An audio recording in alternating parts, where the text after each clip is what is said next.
In this case, the warning signs were there, but nobody really saw them. Not until it was already way too late. See, some stories don't start with screaming. They start with quiet. The kind of quiet that sits heavy in the air. Like the room itself is holding its breath. Like something's watching you back. November 13th, 1997, Sarasota, Florida. Just a regular neighborhood. Palm trees, warm sidewalks, kids riding bikes after school. Nothing about this street suggested a nightmare was waiting behind one of these doors. 13-year-old Stevie came home like it was any other day. Backpack over her shoulder, keys in her hand, probably thinking about snacks or homework or her favorite song. But the second she opened the door, something felt off. No voices, no footsteps, no sound at all. Just silence, and not the normal kind. The kind that tells you something is wrong. She called out, "Mom." Nothing. She walked further in, and that's when her world just stopped. According to police reports, Stevie saw her 2-year-old twin sisters crawling on the kitchen floor, covered in blood. Not crying, not screaming, just scared and confused. Stevie froze, but only for a heartbeat. Then she saw her mother, Sheila, on the floor, unresponsive, multiple injuries, no signs of a fight, no mess, no panic. Whoever did this didn't rush. They knew exactly what they were doing. Stevie grabbed the phone and dialed 911 with a level of focus most adults would lose instantly. Her voice was steady, but breaking underneath. Paramedics arrived fast. Police right behind them. And the second officer stepped inside. They knew. This wasn't random. This wasn't a burglary gone wrong. This was intentional. Planned. Targeted. Someone came into this house with a purpose. But here's the part that made every detective stop cold. There were no signs of forced entry. No broken windows. No busted locks.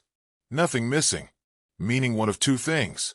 Either Sheila knew the person who walked in, or someone had been watching long enough to learn exactly how to get inside unnoticed.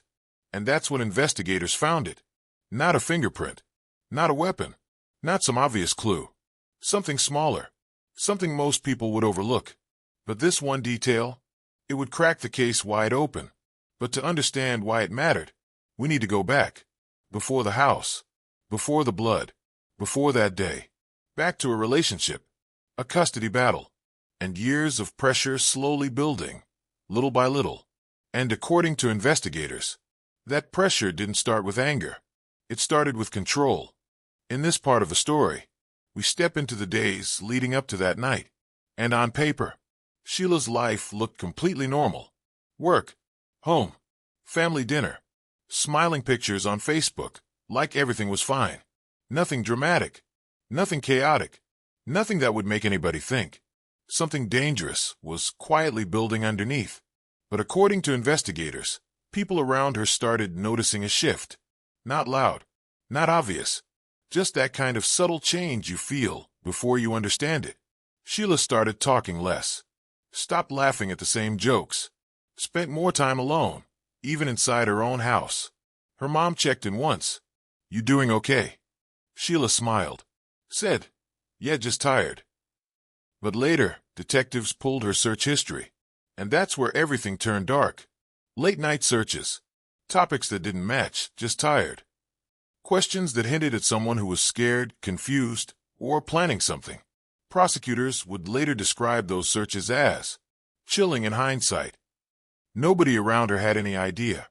Because sometimes, the darkest storms don't thunder before they break. They just sit there, building quietly. Silence, slow heartbeat fades in. But the real shift? It happened inside the house. Sources say Sheila's relationship with one specific family member started to change. Not romantic, not friendly. Something in between. Something complicated. Something that's hard to walk away from, even when you know you should. There were no fights. No yelling. No slammed doors. Just a heavy silence that fills a room, even when no one is talking. Investigators believe this is where the motive began forming. But nobody saw it. Not the neighbors. Not the relatives. Not even the people living under the same roof. Then something happened. Something small. Something casual. something you'd normally ignore without thinking twice. But that tiny moment, that was the first domino, the quiet crack before the entire glass shatters. And that moment took the form of a message left where it should have never been, a message that changed everything. Every story that breaks has that one moment where the quiet finally ends. And for Sheila, according to investigators, that moment came from a message, not some dramatic paragraph, not some long emotional text, just one notification, at the wrong time, in the wrong place, seen by the wrong person. And that's when everything started to shift. Now listen, we're staying legally clean here. We're not accusing anyone. We're talking about what prosecutors claim, based on recovered digital records. So here's how investigators say it unfolded. Sheila leaves her phone on the kitchen counter, unlocked. Nothing suspicious about that. You do that when you feel safe in your own home. Someone else in the house walks by, and the screen lights up. A message preview pops on the lock screen. Short, simple, but the tone, the familiarity, the timing, it didn't read like a message between two people who were supposed to be that close. And according to prosecutors, that message was the first tiny crack. From that moment on, the house changed. Side glances started happening. Dinner got quieter. Doors closed just a little faster. And silence lasted a little longer. Long enough to feel heavy. That's the kind of tension you don't have to hear to understand. You feel it. Investigators say that message acted like a mirror, reflecting something nobody had said out loud, but everyone could suddenly sense. It's like when a drinking glass cracks. The break is small at first, barely noticeable, but once the pressure's there, it spreads. Slow, inevitable. And Sheila, she felt it. She tried to play it cool, keep her voice level, act normal. But when you're hiding something, even breathing feels loud. Neighbors later told reporters. She just seemed different, quieter. We thought she was stressed. We didn't think anything bad was happening. Of course they didn't, because real danger doesn't walk in kicking doors. It slips in quietly, like a shadow you don't notice until it moves. According to prosecutors, this message didn't create the motive. It exposed it. There's a big difference. This wasn't where the story began. This is where everything buried underneath finally touched the surface. But what Sheila did next wasn't a conversation, wasn't an apology, wasn't an attempt to fix what was breaking. According to investigators, she made a plan, a detailed one. When a person feels cornered, they usually do one of two things. They break down, or they start planning. And according to prosecutors, Sheila didn't break. She calculated. And just so we're clear, we're not saying this is fact. We're describing what investigators claim happened next. They say Sheila began changing her routine quietly. Nothing big, nothing dramatic, just little shifts. The kind of things nobody notices in the moment, but hindsight makes impossible to ignore. She started asking more questions. Who's home at what time? Who sleeps light? Who locks which door at night? Small conversations. Harmless on the surface. But later, when detectives lined up the timeline, they said these weren't casual questions. They were data points. A slow, careful understanding of everyone inside that house. Prosecutors say she began spending more time alone. Not to relax, but to plan. The first thing investigators allege she secured was access. Access to routines. Access to movements. Access to the home in a way she hadn't paid attention to before. This wasn't improvisation. This was preparation. Then came the search history. And they weren't dramatic searches. No how to hurt someone. No villain-level stuff. Just things like, how long does it take someone to fall asleep? Fastest way to calm someone down. How to avoid confrontation at home. Individually, innocent. But together, context changes everything. Investigators say these searches suggested an attempt to create a moment where resistance would be low. But again, that's their interpretation. The court is the one that decides what matters. The timeline is what shook detectives. Each search, each conversation, each small shift in behavior fit too cleanly, like puzzle pieces sliding into place. Prosecutors said this didn't look emotional. It didn't look heated. It didn't look impulsive. It looked patient. And patience is the part that scares investigators most in premeditation cases. Because patience means someone already accepted what's going to happen. Emotion is fast.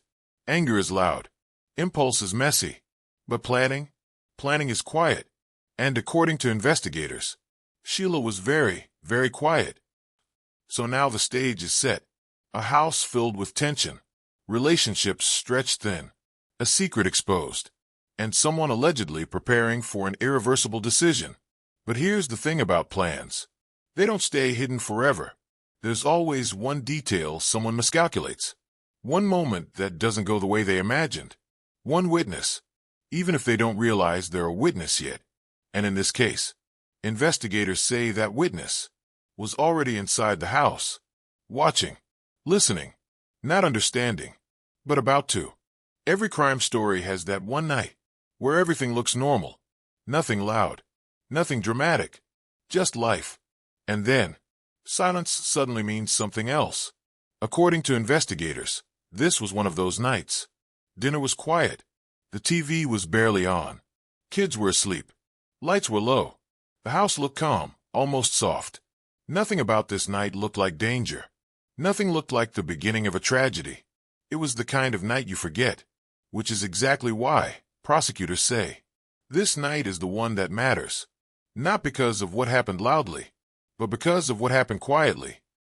Court records indicate Sheila followed her usual evening routine, turned off lights, locked up the back door, walked through the hallway slowly.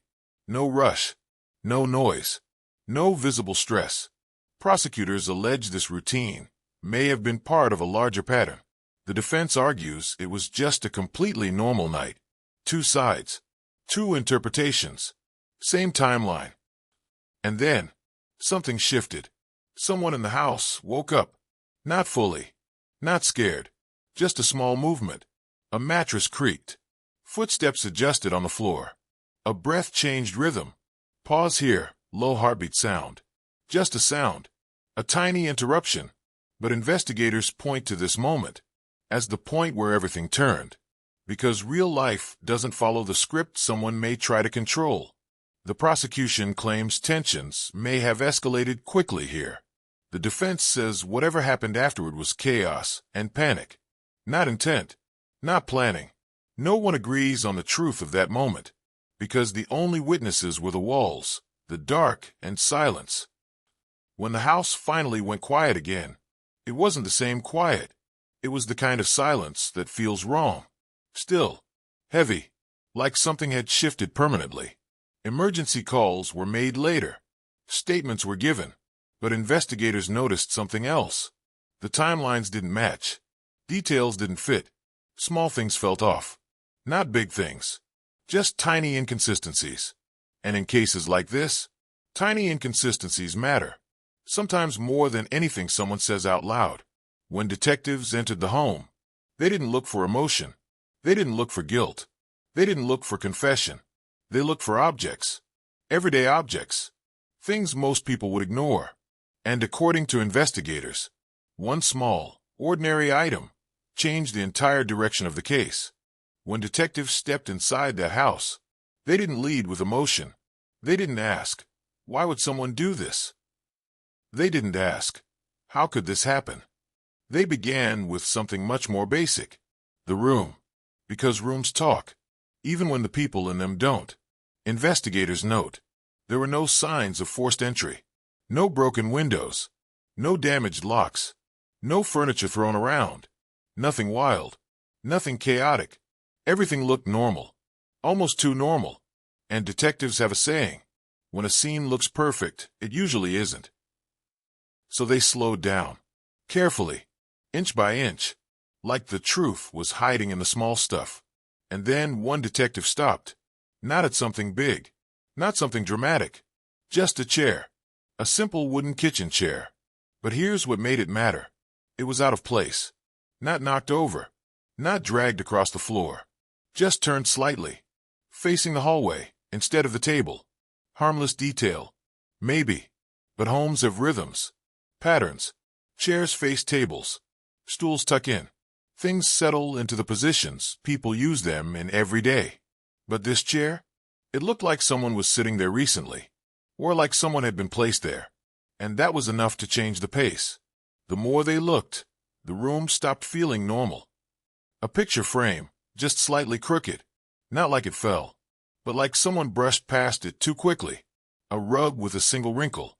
The kind you get from a sharp turn. A cup on the counter had condensation, but there was no cold drink left in the house. Tiny things. Things most people never notice. Individually, meaningless. Together, they tell time. They tell movement. They tell sequence. They tell what really happened. And then came the shift. They checked the trash. Not for anything dramatic, but because trash is the evidence people think they already got rid of. According to court records, detectives found a receipt. Small, crumpled, barely noticeable. But the timestamp didn't match the story that was given. Not by hours, not by days, just minutes. And in cases like this, minutes matter. Minutes decide. Accident or intention. Panic or performance. Reaction or preparation.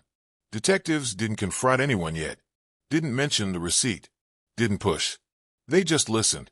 Because in investigations like this, the strongest evidence isn't always what you ask for. Sometimes it's what you wait for. But the real turning point? The moment investigators say everything shifted, it didn't happen inside the house. It came from outside. From someone who didn't live there. Someone who saw something. Someone who stepped forward and changed everything. So this is the part where the story starts to get uncomfortable. Because up until now, investigators thought they had a handle on this case. The timeline, the motive, the relationship dynamic, the why. But then someone opened a drawer. Literally a drawer. And what was inside completely flipped the narrative. During a secondary sweep of the apartment, the slow, detailed kind, detectives found a small black notebook. Nothing fancy. The kind you could grab at Walmart for $2. But the inside? Yeah, that's the part that hits like a gut punch. Page after page. Shyla had written things down. Not grocery lists. Not daily journaling. Not emotional paragraphs. It was more like her thoughts, her fears, her plans.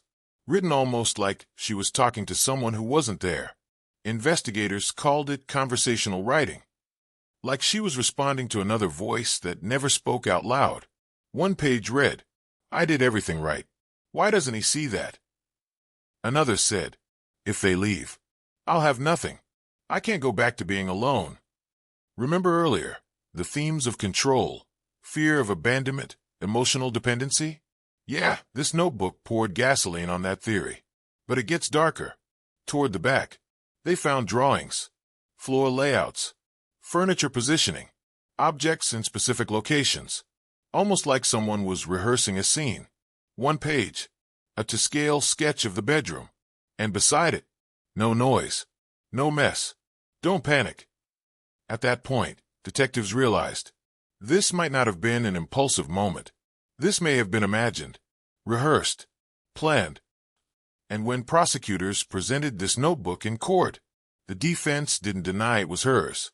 They didn't say it was forged. They didn't question handwriting. Nothing. Instead, they said, this notebook shows a woman mentally unraveling.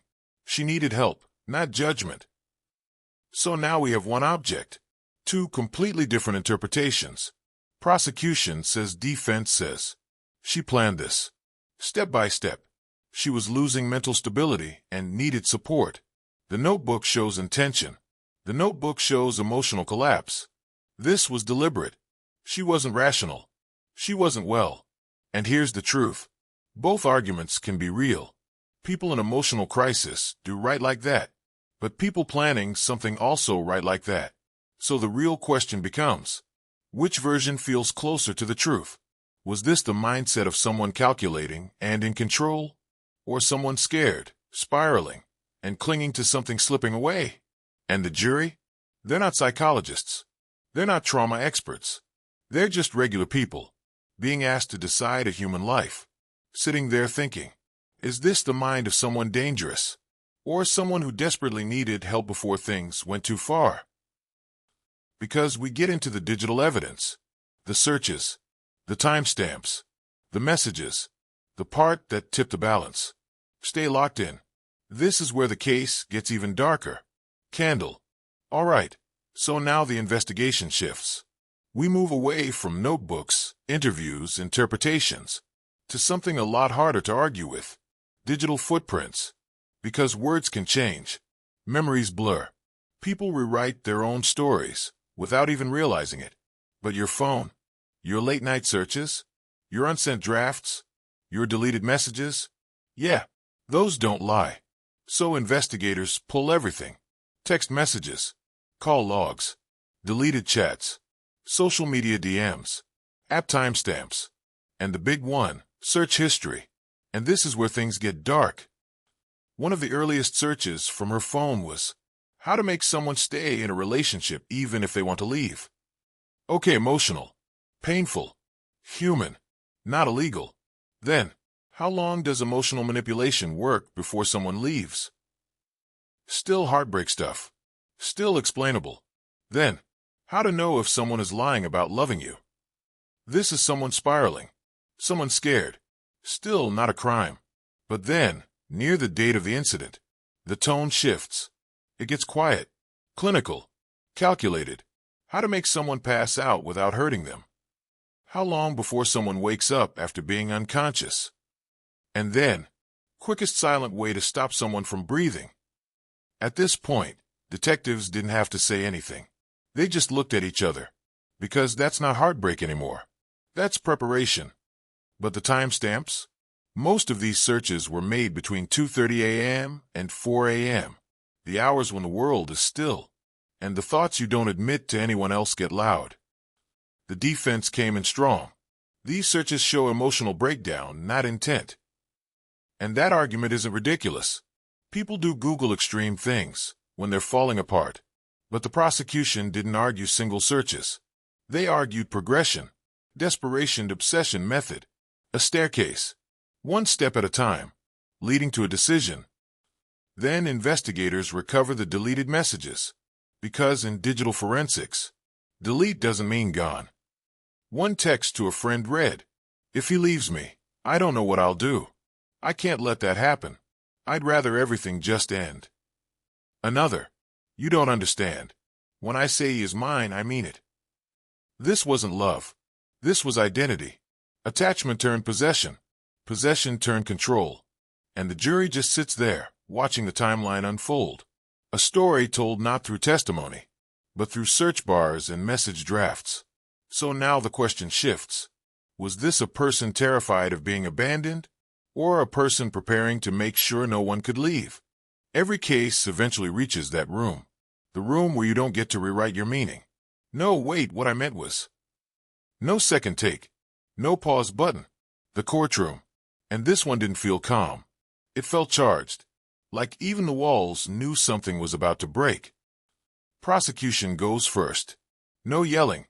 No dramatic pacing around the room TV nonsense. Just cold, controlled precision.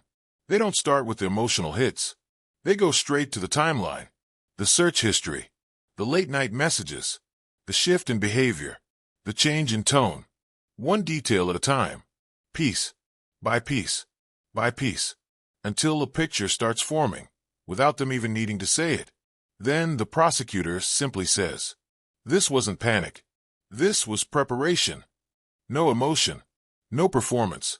Just a truth stated like a fact that's been sitting there the whole time. The defense pushes back hard.